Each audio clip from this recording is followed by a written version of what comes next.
Nouveau numéro de Ça vaut le coup sur Boursorama, l'émission qui donne du sens à votre épargne. Aujourd'hui, on vous parle de la BCE, la Banque Centrale Européenne, qui a commencé à réduire l'intensité carbone de son portefeuille obligataire. Bonjour Nicolas Coulon. Bonjour David. Donc on en parle pourquoi? Parce que la BCE vient de publier son premier rapport sur sa politique de verdissement. On a le sentiment que petit à petit, pas à pas, ça va dans le bon sens quand même. Effectivement, dans le sens de l'histoire. Ça va dans le bon sens, ça va dans le sens de l'Union européenne qui met en place des politiques pour être neutre carbone en 2050. Et la BCE, dans son mandat, doit accompagner les politiques de l'Union européenne. Donc c'était quasiment finalement quelque chose de légal, il fallait qu'elle le fasse. Alors elle l'a annoncé en 2021 dans sa revue stratégique de politique monétaire où elle nous annonce qu'elle va prendre en compte le changement climatique et la transition. Et dans le cadre des obligations qu'elle a en portefeuille. Alors, et concrètement, en 2022, en octobre 2022, la BCE a plusieurs biais pour intervenir sur ce sujet-là et elle choisit, donc du coup, les actifs qu'elle a au bilan. Il faut savoir que la BCE a un bilan de 7 500 milliards d'euros qui a été constitué sur toutes les années précédentes de politique monétaire ultra accommodante. Et du coup, elle a dans son bilan des obligations d'État, d'entreprise. Ouais. Et en octobre 2022, elle décide de verdir son portefeuille d'obligations d'entreprise. La part de son portefeuille qui est en obligation d'entreprise, c'est combien sur 7 500 milliards? 5%. Voilà.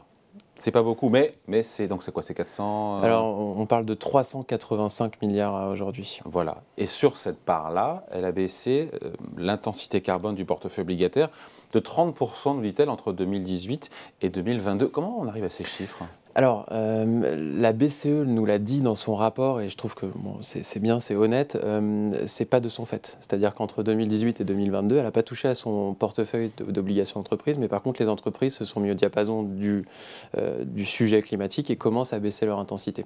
Par contre, le sujet aujourd'hui, c'est de dire à partir d'octobre 22, tous les remboursements de ce programme d'achat d'entreprise vont être réinvestis avec un biais climatique et de transition. Et c'est là qu'on va pouvoir vraiment juger si la politique de la BCE est active pour réduire l'intensité. Et ça a été le cas. Ouais. Et donc depuis octobre 2022, la BCE, donc 5% du bilan de la BCE, un peu moins de 400 milliards d'euros, est réinvesti donc, dans des obligations qui sont issues d'émetteurs plutôt vertueux et donc des boîtes qui sont plus actives dans la transition énergétique. Tout à fait. Alors, il y a des critères, j'imagine quand même, parce que qu'est-ce qu'un bon émetteur? Qu'est-ce que c'est via des green bonds, ou pas d'ailleurs? Alors, je pense qu'il faut démystifier un peu le green bonds. Il est très important d'analyser l'émetteur. En rappelant déjà ce qu'est un green bond, pardon. Oui, alors un green bond, c'est une obligation dont l'objet de la levée de fonds est fait pour investir dans des projets pour la transition, pour combattre le changement climatique. En l'occurrence, la BCE, depuis octobre 22, a effectivement acheté une part plus conséquente de green bonds que le marché n'en a offert. On parle d'à peu près 40 à 50% contre 20 à 30%. Donc effectivement, la politique de greenification du bilan de la BCE va se tourner plus vers ces obligations-là, mais c'est surtout les émetteurs et l'analyse de l'émetteur. Et là, la BCE nous donne, entre guillemets, une méthodologie qui se décompose en trois aspects, en trois axes. Le rétrospectif, c'est-à-dire qu'elle va analyser les entreprises et la réduction de l'intensité de l'entreprise sur les dernières années. Donc voilà, on regarde dans le rétro, est-ce que les entreprises ont déjà commencé à agir? Le deuxième point, c'est le prospectif, c'est-à-dire toutes les politiques qui vont être mises en place, toutes les annonces. Une entreprise qui dit, nous, on va réduire de tant de pourcents l'intensité carbone d'ici 2030, puis d'ici 2050. Et puis, un troisième point qui me semble vraiment intéressant, c'est l'analyse de la donnée climatique donnée par l'entreprise, justement. C'est-à-dire qu'aujourd'hui, une entreprise peut arriver et dire, voilà, nous, ça va être moins 30 d'ici 2030, mais ok, on parle de quel scope? Est-ce que les scopes correspondent bien à l'activité de l'entreprise? Par les émissions, soit de l'entreprise. De l'entreprise, soit du fournisseur, soit du produit, si on veut vraiment schématiser. Et donc du client. Et donc du client. Donc en fait, une politique climatique d'un émetteur dépend vraiment de son secteur. Et donc il est très important de bien analyser le secteur, l'entreprise par rapport à ses pairs, tous ces aspects-là. Bon, après on se dit, mais des green bonds, est-ce qu'on peut financer des green bonds de n'importe quelle société ou dans n'importe quelle activité, ou est-ce qu'on peut exclure des secteurs? S'il y a une boîte qui est polluante, qui est pétrolier ou autre, ou chimiste, émet des green bonds, est-ce qu'on se dit, on accompagne la transition, ou on se dit, oh là, on ne touche pas au secteur parce que ça reste pas clean?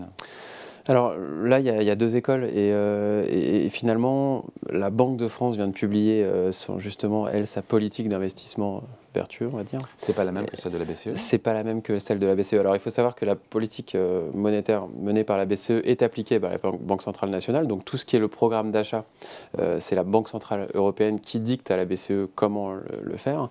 Par contre, la Banque centrale, Banque de France, elle, a aussi des portefeuilles à gérer, notamment pour ses salariés ou autres. Oui. Et dans ce cadre-là, la Banque de France vient de sortir une politique climatique qui met en avant l'exclusion de toute entreprise qui développe de nouveaux projets d'hydrocarbures d'ici à fin 2024. Ce qui est... Banque de France plus rigoriste que la BCE. Exactement. Et on encourage tous la BCE à suivre un peu le pas de la Banque de France. Ouais. Bon, on se dit que c'est bien quand même, parce que quand on se regarde, parfois on se désole, puis quand on se compare, on se rassure, notamment en termes de banque centrale. La BCE, quand elle se compare aux autres, est avant-gardiste, mais on parle quand même de, ça concerne tout ça, ce verdissement, 5% de son bilan. Voilà, on dit les choses. Donc on peut s'interroger sur l'impact réel sur l'économie.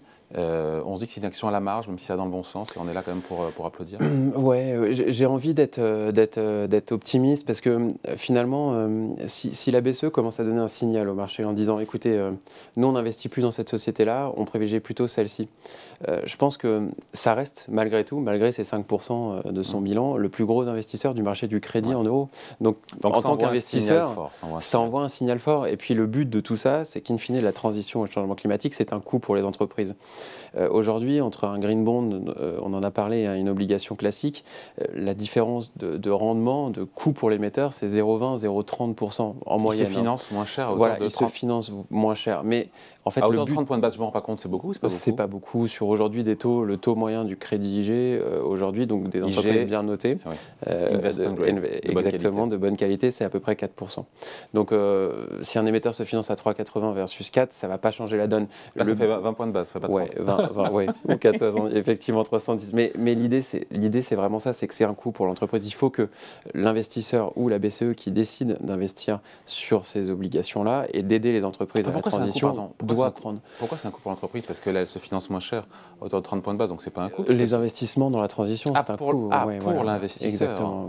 Pour l'entreprise, de dire, OK, on va investir dans des usines plus propres, dans des transports plus propres, c'est un coût. Oui, bien sûr, un investissement. Et l'idée, c'est de la BCE, et je trouve que c'est un bon signal, c'est de dire, OK, maintenant, il faut qu'elle trouve le moyen de faire baisser ce coût. Bon, après, il y a l'étape suivante, et on finit là-dessus, Nicolas Coulon. À ceux qui nous regardent, celles et ceux qui nous regardent, qui disent la BCE, elle pourra quand même en faire un petit peu plus en matière de climat. Il y a Isabelle Schnabel, il faut l'écouter, c'est intéressant parce qu'elle est membre du directeur de la BCE. Et qu'est-ce qu'elle dit? En gros, elle avait envisagé, alors ça remonte un petit peu, c'était en janvier, mais on vous en parle maintenant, de remodeler carrément le stock d'obligations d'entreprises existant donc, au sein de la BCE. Et là, on se dit que là, ça serait un pas plus radical de s'attaquer non pas au flux mais au stock. Alors là, ce serait vraiment le signal fort envoyé au marché. Il faut savoir que la BCE n'a quasiment jamais vendu un titre qu'elle avait en portefeuille.